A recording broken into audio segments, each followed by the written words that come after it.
With the new oven, heat treatment went from this. Now this doesn't seem right. Ah, come on. To this. Splendid! The steel now has its most beneficial crystalline structure.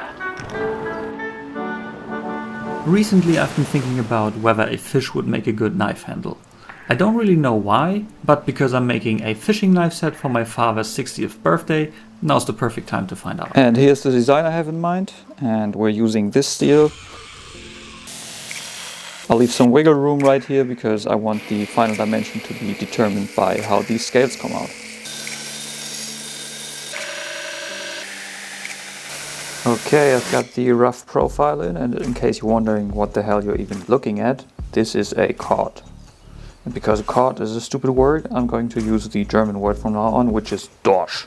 So, this is a Dorsch right here, and because this doesn't really make for a comfortable handle, I modified it a little bit, and that's the Dorsch handle right there. So, I'll take this over to the bandsaw and then we can get the finer profile in, and then I can also split it in half so that I can make each of the handle scales separately. And 2 Dorsches fresh off the press. Okay, let's get the Dremel and shape this.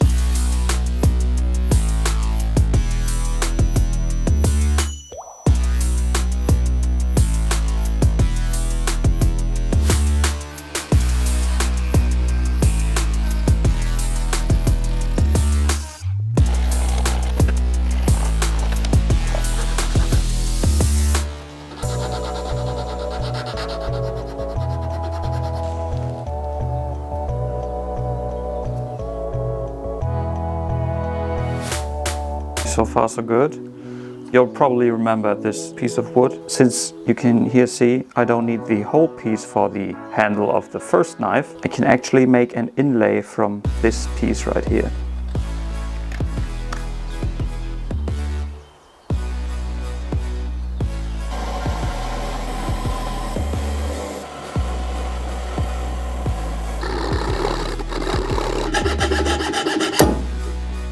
Of course. You've got to be kidding me. Ah!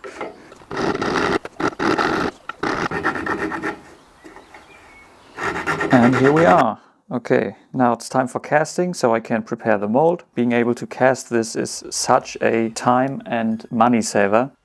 And now I know not everyone can have such a cool father as I have to build a heat treatment oven. And that is where today's sponsor comes in, which is VEVOR. They reached out to me and asked to review a product. They gave me a list and I thought this was pretty cool because this is a melting furnace.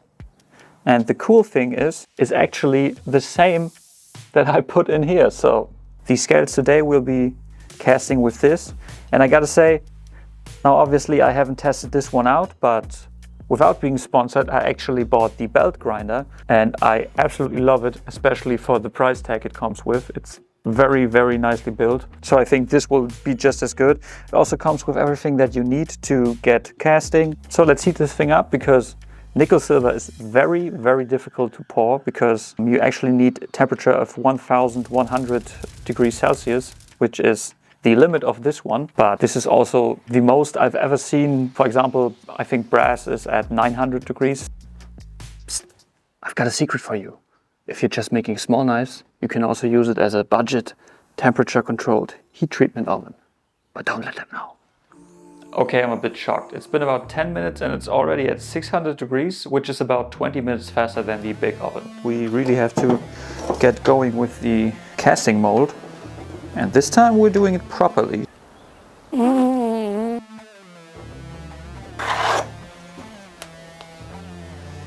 There it is.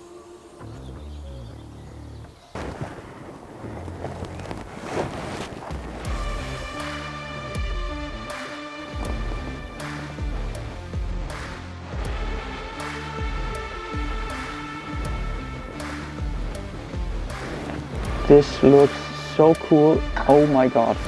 Okay, have a look at these. I am beyond stoked. This worked way better than I thought. especially with all the detail that's still intact, like the fins down here. This looks amazing. Okay, I really didn't like the look of these two gaps right here, so I decided to melt them back down and cast a second time.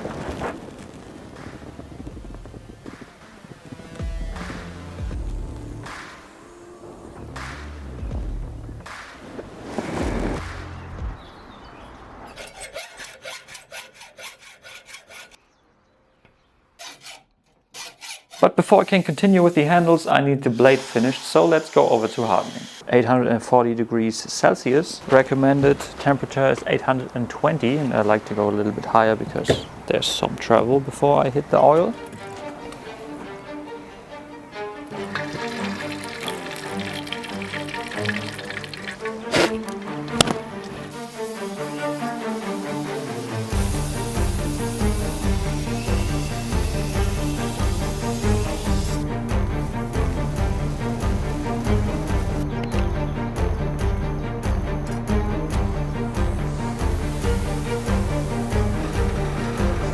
Right now these scales are still pretty heavy, so I hollowed them out a bit.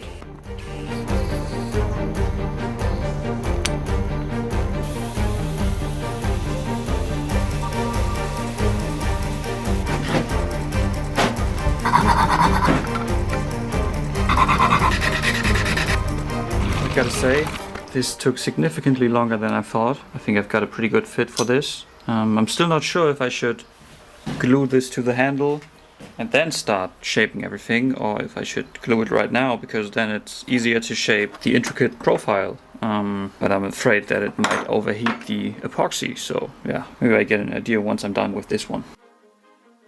The inlay is looking pretty good, I think. I figured I'd just start gluing this on and then very carefully try to clean this up.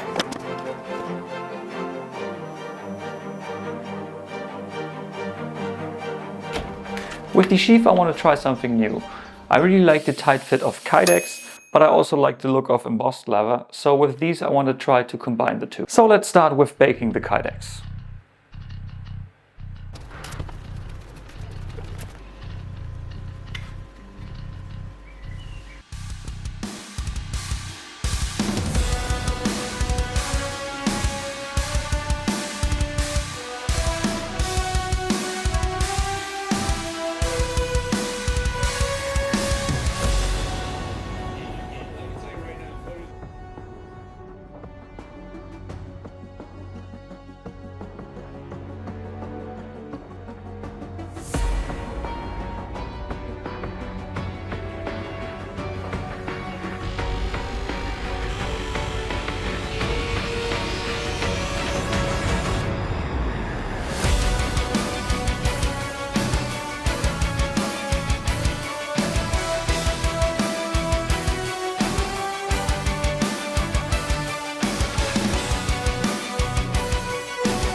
If you liked this video, you should check out how I made the eagle head puku and maybe leave a like. That would seriously help me a lot.